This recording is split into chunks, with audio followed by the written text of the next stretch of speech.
बिस्मिल्लाहिर्रहमानिर्रहीम। अस्सलाम वालेकुम नाज़रीन, मैं अहमद फ़वाद हूँ और आप मेरा यूट्यूब चैनल देख रहे हैं। नाज़रीन, 3 ख़बरें आज की व्लॉग में आपके सामने रखनी है। सबसे पहली और बड़ी ख़बर ये है कि मरियम नवाज़ अपनी ही पार्टी में लुट गई हैं। कुछ तफ़सीलात इस हवाले से मैं शेयर करूँगा। मरियम नवाज़ के अहकामात इस वक्त नहीं माने जा रहे, ये अहकामात क्यों नहीं माने जा रहे हैं और क्या अहकामात थे, इस पर कुछ डिटेल्स हैं एक्सक्लूसिवली, एक तो वो आपके साथ मैं शेयर करूंगा। दूसरी बड़ी ख़बर ये है कि परवेज़ इलाही साहब को अभी तक मनाया नहीं जा सका।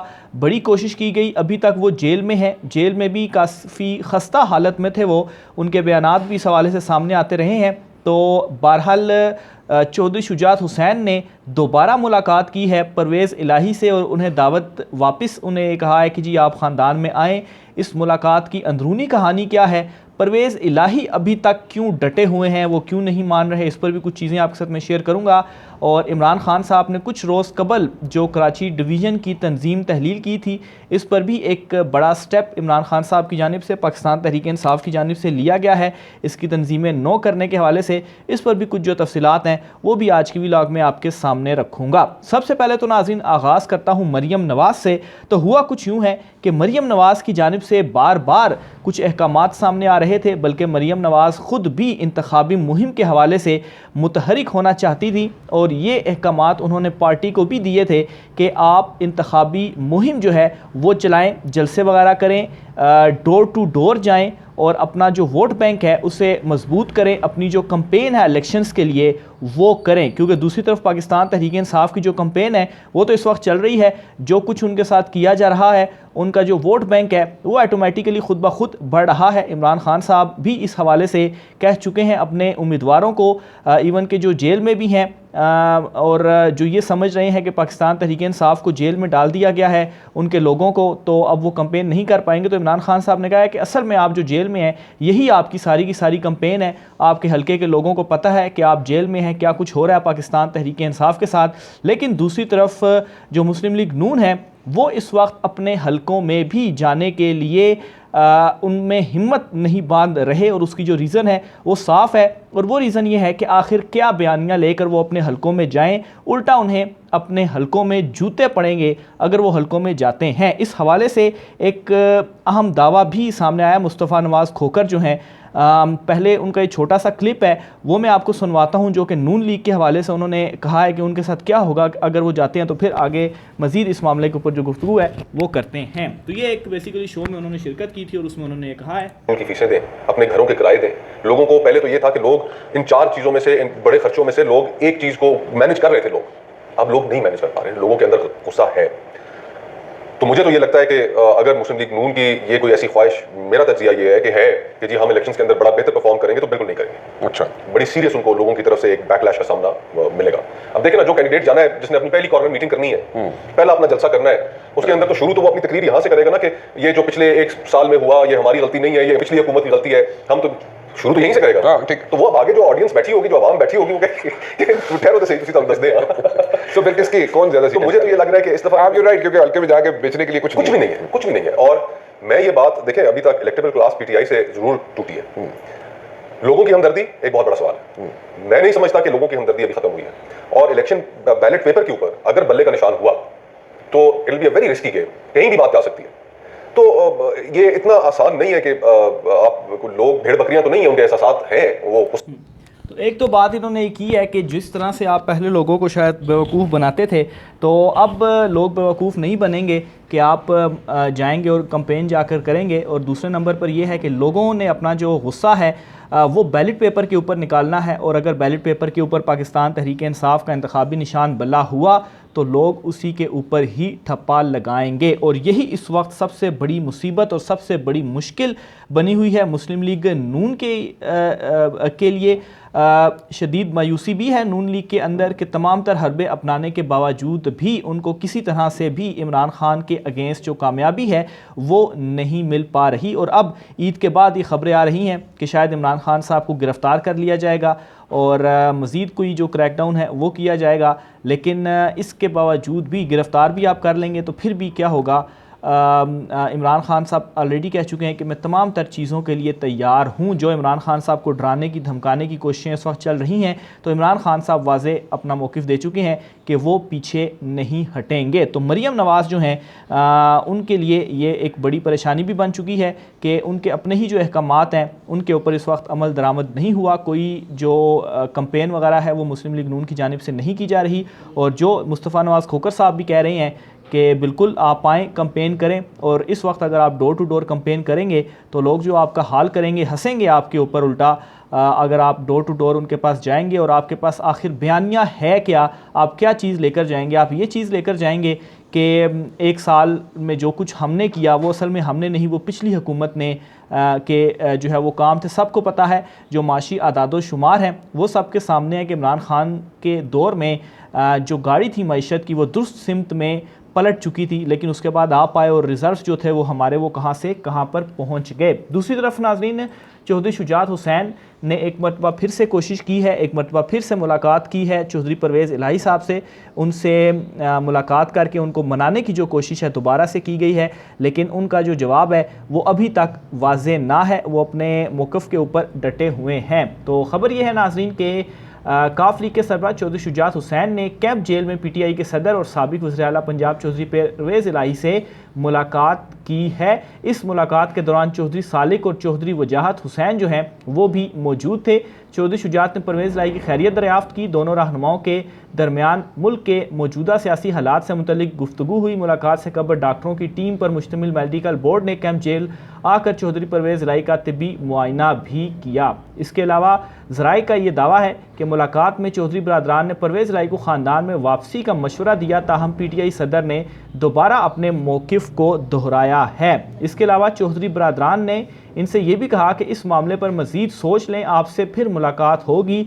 और दोबारा सोचने का जो कहा गया, इस मशवरे के ऊपर परवेज़ इलाही साहब खामोश रहें।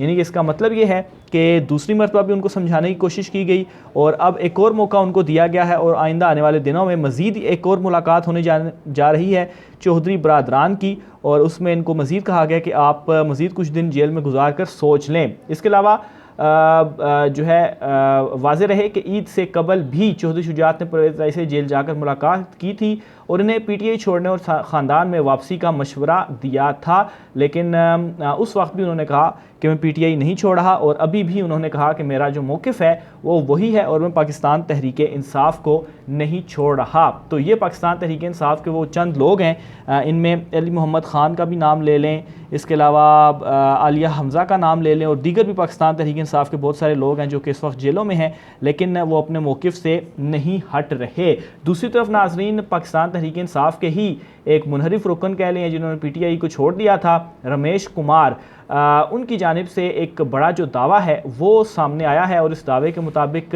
उनका ये कहना है कि एक तो PTI को आप ख़त्म नहीं कर सकते, और इस वक्त जो मुस्लिम लीग नून कर रही है ये ठीक नहीं कर रही, वो माजी से सबक नहीं सीख रही, और अगर वो इस तरह से करेगी तो फिर ज़ाहिर सी बात है उनके साथ भी आगे चलकर इसी तरह के मामलात होंगे। ये बड़ा अहम इंटरव्यू जो है वो किया गया है रमेश कुमार का, और इसमें उनकी जानिब से ये कहा गया है कि मुल्क में किसी जमात का नामो निशान ख़त्म नहीं किया जा सकता, गैर फ़ाल की गई जमात कभी भी दोबारा उठ सकती है। मज़ीद उनका ये कहना था कि इस वक्त मुल्क में प्लान A, B और C चल रहे हैं, एक में इलेक्शन, दूसरे में इलेक्शन नहीं, और तीसरा आप खुद समझते हैं कभी कभार मामला A, B पर आ जाए तो आसान होता है, लेकिन अभी तो तीनों हैं। उन्होंने ये भी कहा कि PTI सरबराह को इनकी हुकूमत में कहता था जो करोगे कल भुगतना पड़ेगा। नून लीग ने माजी से नहीं सीखा और आज फिर बदले ले रही है, जो आज अपने हैं कल को पराए होंगे, जो गलतियां दोहराता है इससे मालिक की रहमत भी ख़त्म हो जाती है। तो एक तो इन्होंने ये बता दिया जी कि 3 प्लान्स हैं A, B और C, इलेक्शन नहीं, और तीसरा आप समझते हैं से मुराद तो यही है कि इस वक्त जो पाकिस्तान तहरीक इंसाफ के ऊपर क्रैकडाउन हुआ है, तो मेरे ख्याल से इस वक्त जो तीनों के तीनों प्लान है, क्योंकि मकसद जो था कि इमरान खान को सियासी तौर पर ख़त्म करना और PTI को सियासी तौर पर ख़त्म करना, वो पूरा नहीं हुआ। तो तीनों में से कोई भी जो प्लान है वो इस वक्त कामयाब नहीं हुआ। मज़ीद उनका ये कहना है कि PP कहती है अगर हम किसी का फ़ायदा उठाएंगे तो कल हमें भी सामना करना पड़ेगा। 2021 में आसिफ जरदारी से मुलाकात हुई तो उस वक्त के वज़ीर-ए-आज़म ने पूछा क्या हुआ, मैंने कहा सर आप जा रहे हैं, उन्होंने कहा नहीं मेरे साथ सब हैं। जब नून लीग को छोड़ा तो मसला इस वक्त था, आज भी इनके साथ वही है। तो नून लीग को एक किस्म का इन्होंने एक वार्निंग दी है कि ये जो कुछ आप कर रहे हैं, कल को ये जो आज आपके साथ खड़े हुए हैं, आज आपके दोस्त बने हुए हैं, तो कल ये मामला आपके ऊपर ही उल्टा पड़ सकता है। इस्तेकाम पार्टी के हवाले से भी उन्होंने ये कहा कि बस ठीक है, इससे ज़्यादा और कुछ नहीं कह सकता। उन्होंने कहा कि अभी हालात देख रहा हूँ, आइंदा इंतखाबात किस पार्टी से की तरफ से लड़ना है, जमहूरियत और इज़्ज़त और एहतराम देखा जाए तो पीपल्स पार्टी बाकियों से बेहतर है। तो पीपल्स पार्टी की तरफ उनका जो इशारा था वो वाज़े तौर पर आ चुका है। नवाज़ शरीफ जो दुबई में रुके हुए हैं, मज़ीद मुलाकातें कर रहे हैं और आइंदा दिनों में मज़ीद उन्होंने जो कुछ मुलाकातें हैं वो करनी है। और इस हवाले से इस्तेकाम पार्टी के कुछ जो रहनुमा हैं उन्होंने साबिक़ वज़ीर-ए-आज़म नवाज़ शरीफ से रब्ता किया है और इनकी जो मुलाकात है वो आइंदा दिनों में इस चीज़ का इम्कान है। इसके अलावा नवाज़ शरीफ जो हैं वो मुलाकातों में जो ख़ास तौर पर इस्तेकाम पार्टी है इनके रहनुमाओं से जो पंजाब की सियासत है इससे मुतल्लिक़ गुफ्तगू करेंगे, क्योंकि जहांगीर तरीन तो यहीं पर एक्टिव हैं। लेकिन दोबारा ये मुलाकातें करने का मकसद यही है कि पहली मुलाकातें नाकाम हुई हैं। और ये भी बताता चलूँ कि आसिफ जरदारी की भी दुबई में आइंदा हफ्ते एक और मुलाकात है नवाज़ शरीफ से, आसिफ जरदारी की या पीपल्स पार्टी की लीडरशिप की कोई ना कोई होगा जिसकी जो मुलाकात है वो आइंदा हफ्ते दोबारा से नवाज़ शरीफ से होगी। और इसकी जो वजह है वो यही है कि पहली मुलाकात नाकाम हुई है और ये एक तस्दीक भी है मेरी उस खबर की जिसमें मैंने आपसे कहा था कि इनके मामलात तय नहीं हो पाए और जो इनकी मुलाकात थी वो कामयाब नहीं हुई। तो ये दोबारा अब कोशिश की जाएगी, इस्तेकाम पार्टी और पीपल्स पार्टी और नवाज़ लीग ये तीनों दोबारा से एक दूसरे से मुलाकातें करेंगे और कोशिश करेंगे कि जो मामलात हैं वो तय हो जाएं। लेकिन अभी भी मामलात तय होते हुए नज़र नहीं आ रहे। इसके अलावा नवाज़ शरीफ ने जो नून लीग अमारात की क़यादत है उनसे भी वहाँ पर कुछ जो मुलाकातें हैं सियासी वो कर रहे हैं। और इस वक्त नवाज़ शरीफ का यही मकसद है कि किसी तरीके से उनकी जो वापसी का रास्ता है वो निकल सके, क्योंकि ख़ानदान के अंदर जो झगड़ा चला हुआ है शहबाज शरीफ और मरियम नवाज़ का, और फिर उसके बाद आसिफ जरदारी जो इस वक्त कह रहे हैं कि मैंने तो बिलावल को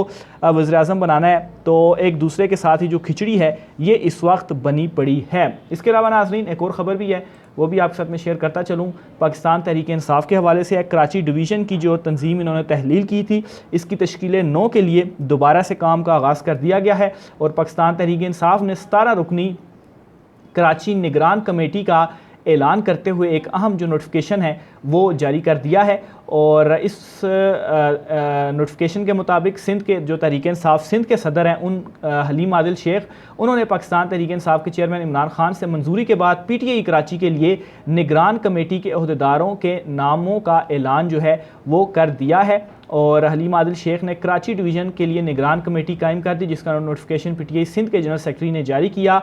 निगरान कमेटी एक हफ्ते में 7 अजला के अहदेदारों के नाम फाइनल करेगी और टाउन UC और ब्लॉक सतह पर तंजीम को मुकम्मल करेगी। कराची निगरान कमेटी में खुरम शेर जमान को कोऑर्डिनेटर मुकर्रर किया गया, जबकि डॉक्टर शहाब इमाम एडवोकेट सेक्रेटरी कमेटी होंगे। तो ये मामला दरअसल यूँ हुआ था कि जो पाकिस्तान तहरीक इंसाफ के उम्मीदवार जिन्होंने 31 उम्मीदवार जिन्होंने वोट नहीं दिए थे जो इलेक्शन हुआ था मेयर का, उसके बाद उनको पार्टी से रुकनीत ख़त्म कर दी थी, उनको सीट करने के लिए कार्रवाई का आगाज़ जो है वो किया जाएगा। तो ज़ाहिर सी बात है बहुत सारे अहदेदारान भी थे, तो इस वजह से कराची डिवीज़न की जो थी तंजीम उसको तहलील करके दोबारा से अब बनाना है। तो ये कमेटी बनाई गई है, ये नाम फाइनल करेगी और जो तंजीम है कराची की वहाँ के अहदेदारों के नाम फाइनल करेगी और उसको जो है वो दोबारा से कायम करेगी।